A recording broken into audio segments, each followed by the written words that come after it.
All right, so let's say that I just made a really cool assignment, like a quiz in this class, but I also want it to be in this class here. I want to move it, or I want to copy it from this class into this class. Well, this class is called College Algebra 1.0. This one I'm going to go into.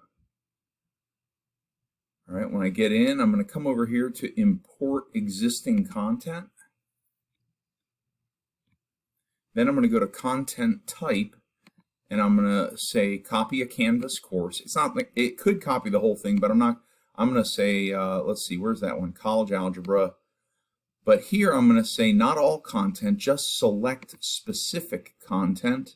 Then I'm going to come down here and I'm going to hit the import button. And then you can see July 27th, that's what it is right now. I'm going to go over here to select content. It's going to show me every piece of content in this entire course.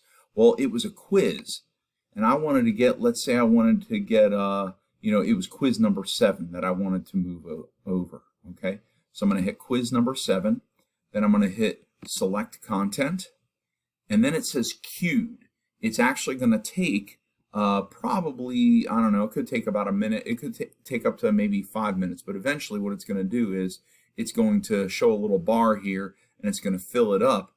And then after it's done filling it up, I can simply just go over here to quizzes and I will see quiz 7 there.